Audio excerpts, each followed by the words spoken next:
This is Stephen Lewis. I'll be your guide as we take a tour of the ventral cavity of the Nystrom torso.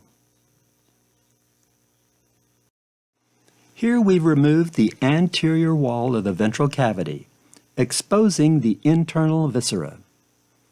Note that the ventral cavity is divided into two major regions by a muscle called the diaphragm. The diaphragm is highlighted in bright orange. The diaphragm is a skeletal muscle, but it's usually classified in the respiratory system because its primary function is to move air into and out of the lungs. The region above or superior to the diaphragm is called the thorax or chest. The region beneath the diaphragm is referred to as the abdominopelvic cavity. Let's look first at the organs of the thoracic cavity.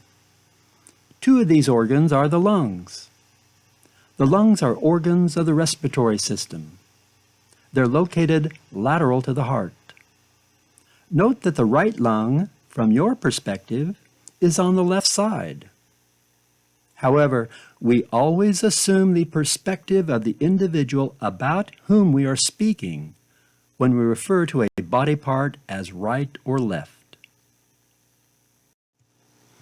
Medial to the lungs is the heart. The heart is an organ of the cardiovascular system. The heart is a pump that moves the blood.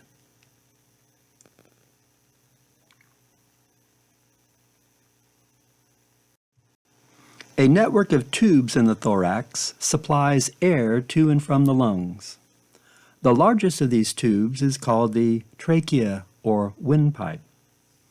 The trachea extends from the throat to the middle of the thorax, where it divides into two branches called the right and left primary bronchi. The bronchi penetrate the lungs, providing air to the microscopic bubbles inside the lungs called alveoli. Yet another tube found primarily in the thorax is the esophagus or food tube, shown here in light green. The esophagus is located posterior to the trachea and delivers food to the stomach.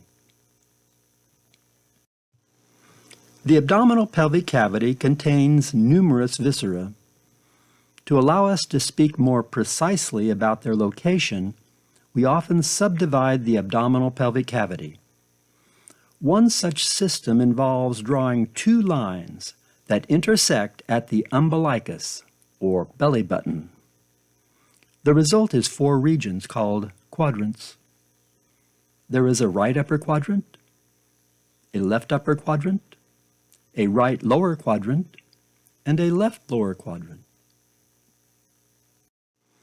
Occupying much of the right upper quadrant is the liver, which is the largest internal organ of the body.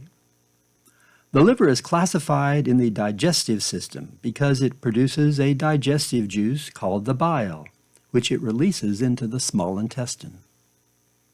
Between meals, the liver takes over for the digestive tract and supplies nutrients to the bloodstream. Let's remove the liver and turn it upside down. Here we see on the inferior surface of the liver a green bag called the gallbladder. The gallbladder is where the liver stores the bile that it produces between meals. The esophagus passes through an opening in the diaphragm called the esophageal hiatus and empties its contents into the stomach. Inside the empty stomach are folds called rugae. These rugae disappear as the stomach expands with your Thanksgiving meal. The stomach empties its contents into the duodenum of the small intestine.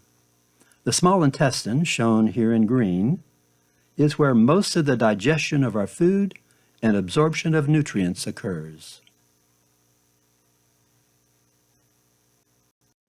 If we remove the stomach, we reveal the pancreas, which we say is located posterior to the stomach. The pancreas is usually classified in both the digestive and endocrine systems. The pancreas releases an essential digestive juice into the small intestine. As an endocrine gland, the pancreas releases a couple of major hormones into the bloodstream. Located lateral and somewhat posterior to the stomach is an organ called the spleen. The spleen is usually classified in the immune system, or defensive system of the body. One of its functions is to recycle old red blood cells. The small intestine empties what remains of your meal into the large intestine in the right lower quadrant. The large intestine is also called the colon and is shown here in gray. The colon is called the large intestine because its diameter is greater than that of the small intestine. However, the large intestine is less than half the length of the small intestine. The primary function of the large intestine is to conserve water for the body and concentrate the waste for elimination. Hanging off the proximal end of the large intestine is a small tube called the vermiform appendix, which is shown in green on the model. Vermiform means worm-like because the appendix resembles a worm. The vermiform appendix is a shrunken portion of the large intestine that has no digestive function in humans. It may, however, become infected and inflamed, called appendicitis, and have to be surgically removed. You won't miss it. At the distal end of the large intestine is a straight canal called the rectum. Rectum is from a Latin word meaning straight. The distal end of the rectum is surrounded by a pair of circular valves called anal sphincters that control the passage of gas and feces. If we remove the digestive organs, we can see the organs of the urinary system. The primary organs of the urinary system are the right and left kidneys. The kidneys filter blood and produce a waste product called urine. Urine exits the kidneys via tubes called ureters. The muscular walls of the ureters push the urine to the urinary bladder at the base of the abdominal pelvic cavity. When socially acceptable, the bladder contracts and the urine is forced out of the bladder into the urethra and out of the body. Sitting atop each kidney, like a pair of hats, are the adrenal glands, also known as the suprarenal glands.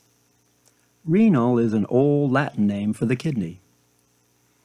The names suprarenal or adrenal literally mean on top of the kidney. The adrenal glands are organs of the endocrine system. They produce many hormones, including epinephrine, also known as adrenaline.